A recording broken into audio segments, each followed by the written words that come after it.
Fala aí pessoal, beleza? Seja bem-vindo ao canal Física com o professor Marconi. Estamos aí dentro do assunto de calorimetria. Hoje nossa aula 2, equação fundamental da calorimetria. Na aula 1 foi capacidade térmica e falamos também de calor específico. A gente fez a diferença, o que é capacidade térmica, o que é calor específico. Fizemos a diferença entre os dois, né? Colocamos aí as suas equações matemáticas, certo? E hoje aqui essa aula é um complemento dessa aula de capacidade térmica. Então, se você não assistiu, eu vou deixar aqui nos cards para você assistir a aula 1. E essa daqui é a continuação dessa aula. Para você entender melhor, seria interessante você assistir a aula 1. Mas se você assistiu a aula 1, vem comigo então.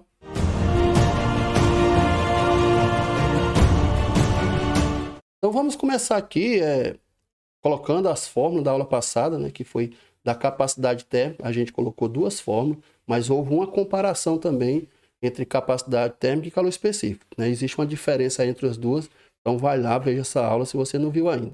Capacidade térmica é a quantidade de calor pela variação de temperatura. Essa foi nossa primeira fórmula. A segunda da capacidade térmica foi envolvendo o calor específico e a massa, né? Então eu posso calcular a capacidade térmica por duas formas. Quando eu venho para a equação fundamental da calorimetria, ao invés de eu trabalhar com as duas fórmulas, eu vou trabalhar apenas com uma.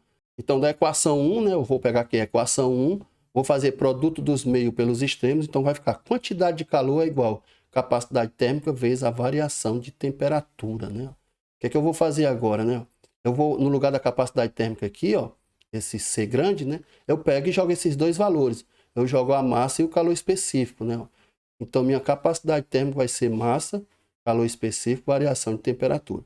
Então, essa equação é que é conhecida como equação fundamental da calorimetria. Quer dizer, eu juntei as duas e fiz apenas uma, né? Lembrando que calor específico é uma característica da substância, né? Não esquece, aula 1. Também muito importante aqui dentro da calorimetria é falar de potência, né? O que é potência, né? Então, potência é a quantidade de calor pela variação de tempo, né? Quando eu pego a minha quantidade de calor e divido pelo tempo, eu estou calculando a potência, né? Outra fórmula muito importante dentro da calorimetria, né? Então, dando nome a todo mundo, o que é a quantidade de calor? Ele é dado em calorias, mas pode ter também em joule, né? A variação de tempo é em segundos. Vamos ter que lembrar que vai sair em segundos. A potência pode ser calorias por segundo, joules por segundo, que é igual ao watts, né?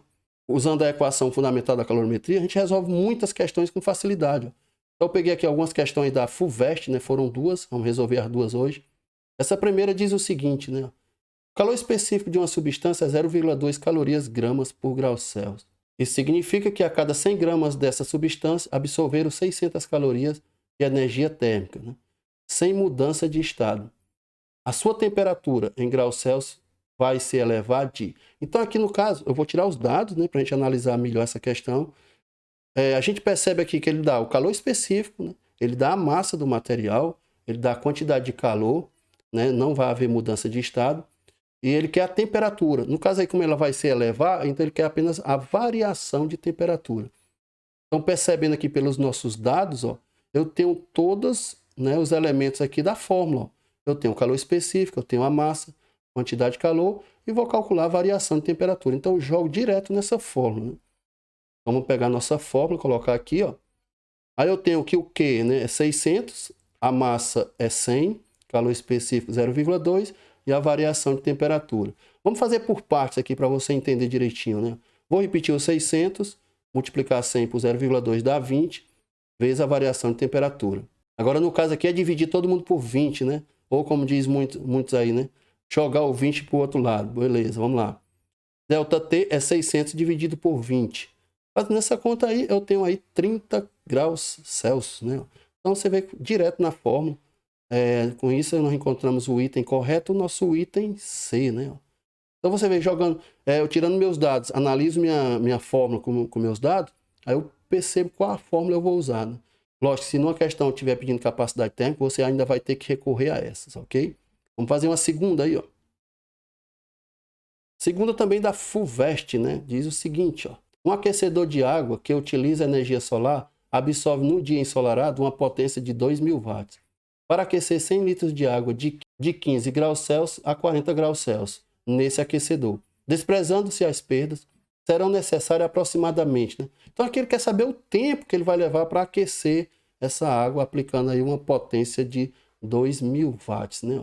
Ele dá o calor específico da água, aqui está em 4.000 joules quilogramas por grau Celsius. Vamos tirar nossos dados também, né? Com isso a gente vê se precisa fazer alguma transformação, né? Então eu tenho a potência, dada ali em watts, né? Que é o joule por segundo.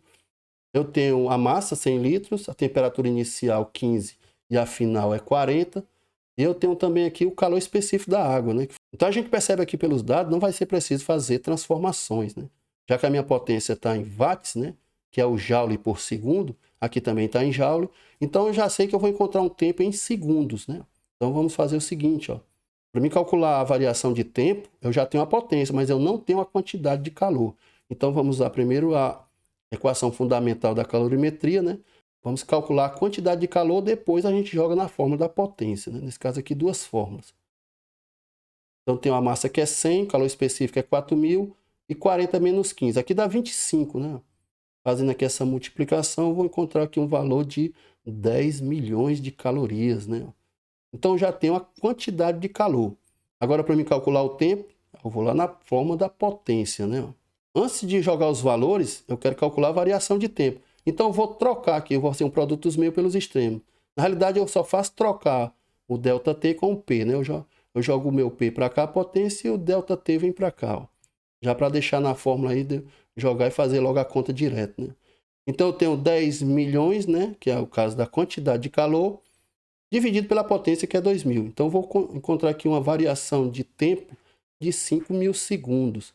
Só que tem um detalhe, ó. Quando eu vou nos meus itens, não tem essa resposta, né? Porque está em minutos, ó. Então vamos transformar segundos para minuto. Então se eu estou em segundos e quero voltar para minutos, eu divido por 60, né? Então vai ficar 5.000 dividido por 60. Lembrando também aqui que diz, ó, serão necessários aproximadamente, né? Não é um valor exato. Eu vou encontrar um valor mais próximo do tempo. Então eu vou ter um valor próximo aí de aproximadamente 83,33 minutos, né? Então o valor mais próximo aqui nos nossos itens é o item D, né? Então tá aí como é que a gente pode usar uma ou duas fórmulas. Lembrando que se ele pedir capacidade térmica, eu ainda tenho que recorrer àquelas outras fórmulas, mas no geral a gente vai usar mais a equação fundamental da calorimetria. Espero que você tenha compreendido. Até a próxima.